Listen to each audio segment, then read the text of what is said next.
Gawe kreasi suguhan badan. Halo bolo, assalamualaikum warahmatullahi wabarakatuh. Dino iki aku ameh gawe kreasi saka biskuit karo coklat bolo. Iki coklat batang tak iris cilik-cilik bar kuwi tak lebokke mangkok. Lanjut siapke banyu panas sak panci. Banjur cemplungke coklat mau sak mangkok-mangkoke tapi aja nganti kena banyune. Aja lali karo diudak-udak ben cuwer coklate. Nak wis ready, siapke roti romane bar kuwi dibuka ya. Banjur rotine dicelupke neng coklate, hati-hati bolo panas soale. Nak wis kecelup bagian ngarepe bar kuwi delehke neng nggon loyang ya supaya gen adem. Bar kuwi diwur-wuri meses cilik-cilik ngene iki gen ketok menarik. Tur enak bocah ndelok ngene iki dadi seneng.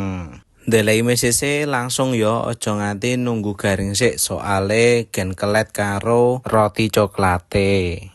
Wah iki wis dadi bolo deloken ya ngene iki menarik ya to. Iki tapi nunggu coklate atos sik ya, gen adem turnen yoan. Iki ra bakalan mlempem yoan rotine. Iki kreasiku pertama kali gawe jajanan badan. Iki yo rekomendasi banget kanggo sing pengen dodolan lodongan cilik ngono kuwi yo masuk banget bolo.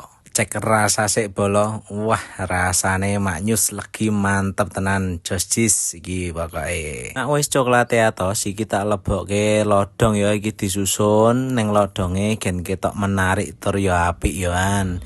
Iki iso dinggo hampers lebaran. Dadi yo gen sing gawe hampers ngono kae rasa tuku gawe dhewe iso ngene iki lho bolo. Lho iki sawangen wah wis pokoke masuk tenan. Nah, ngene iki engko dikekne wong-wong ngono kae nak ya rada patut. Wis ngono ae ya bolo video dina iki. Wassalamualaikum.